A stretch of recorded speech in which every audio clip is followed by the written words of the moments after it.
Bismillahirrahmanirrahim. Assalamualaikum warahmatullahi wabarakatuh.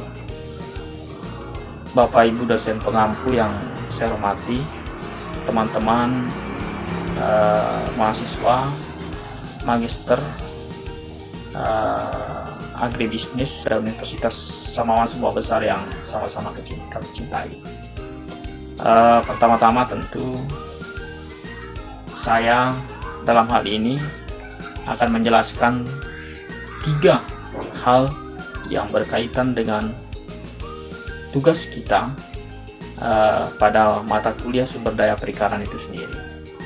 Yaitu yang pertama yang berkaitan dengan apa itu sumber daya perikanan. Yang kedua yaitu potensi-potensi ikan yang ada di sekitar kita masing-masing. Dan yang ketiga adalah bagaimana pola pengembangan daripada ikan yang ada di sekitar kita itu sendiri. Berbicara tentang sumber daya perikanan, kita ketahui bersama bahwa sumber daya perikanan itu adalah segala macam bentuk komponen yang terjadi di dalam atau input yang berguna sehingga kegiatan perikanan itu sendiri dapat terjadi.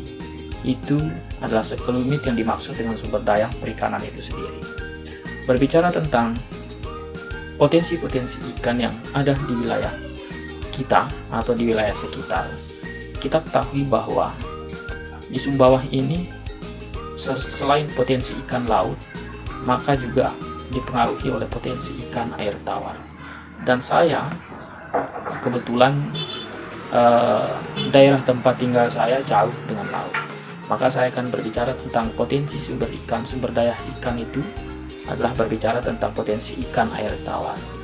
Dan di dalam skup ini atau ikan air tawar ini, saya akan mengambil satu potensi ikan yang bisa sekiranya saya kembangkan atau kami kembangkan ke depan, yaitu pada ikan nila. Kenapa saya tertarik berbicara tentang potensi ikan nila itu sendiri? Karena selain dia banyak ditemukan di wilayah sekitar, tentu juga punya potensi-potensi pengembangannya ke depan yang bisa diakses langsung oleh masyarakat sekitar dan tentunya akan bermanfaat bagi masyarakat kami. Bapak Ibu hadirin sekalian, dosen pengampu yang saya hormati, berbicara tentang ikan nila tentunya bahwa tentu kita ketahui secara bersama-sama bagaimana jenis dari ikan itu sendiri. Dan di tempat kami, ikan itu sangat berpotensi untuk pola pengembangannya ke depan. Karena seperti yang saya jelaskan di awal tadi bahwa ikan nila itu sangat mudah ditemukan ya di wilayah kami khususnya, dan tentu dengan jumlah kuantitas yang lebih banyak daripada ikan lainnya. Itu adalah sumber atau potensi ikan yang kami temukan di wilayah sekitar. Berbicara tentang bagaimana pola pengembangannya ke depan agar ikan nila ini dia bisa bertahan di dalam ekosistem atau di wilayah sekitar ini, tentu dengan cara penangkapan ikan yang tidak berlebihan. Kita ketahui bahwa saat ini ada berbagai macam proses atau cara penangkapan ikan yang dilakukan oleh masyarakat kita pada umumnya. Yang pertama yaitu penangkapan ikan dengan menggunakan racun atau potasium. Dan ini adalah penangkapan yang juga sangat berbahaya bagi kelangsungan hidup ikan itu sendiri. Tentu tidak hanya ikan nila. Semua ikan yang terjangkau oleh racun itu akan mati. Hatta ikan itu besar ataupun kecil, dia akan punah. Tentu ini sangat berpengaruh secara signifikan terhadap kelangsungan ikan itu sendiri, dan terutama pada ikan nila. Yang kedua adalah pola penangkapan ikan dengan menggunakan setrum. Karena ini juga kami temukan di wilayah sekitar, yang tentu dengan pola ini akan menyebabkan ikan itu semuanya ya mati ya. Yang terjangkau dengan menggunakan alat setrum itu akan mati ya. Dan hatta itu ikan masih dalam kategori kecil, besar, semuanya akan punah. Tentu hal-hal ini menjadi atensi kami bersama ya.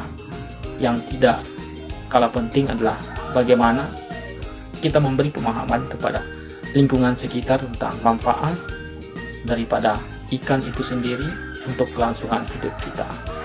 Karena tentu kalau masyarakat sekitar tidak memahami tentang apa manfaat dari ikan itu sendiri dan bagaimana cara penangkapan ikan yang baik, tentu dia akan sembrono dalam proses penangkapan ikan dengan cara yang berlebihan, yang tentunya akan mengakibatkan ikan-ikan itu sendiri akan punah nantinya. Bapak Ibu hadirin sekalian, dosen pengampu yang kami hormati, tentu seperti yang saya jelaskan tadi, itu adalah langkah-langkah atau langkah pertama yang coba kami ambil dalam proses bagaimana bisa mengembangkan ikan itu ke depan, atau agar ikan itu bisa berkesinambungan atau keberlangsungan hidup ikan itu sendiri. Dan langkah yang kedua adalah langkah tentu yang tidak kalah penting juga, adalah dengan cara memelihara ikan itu sendiri.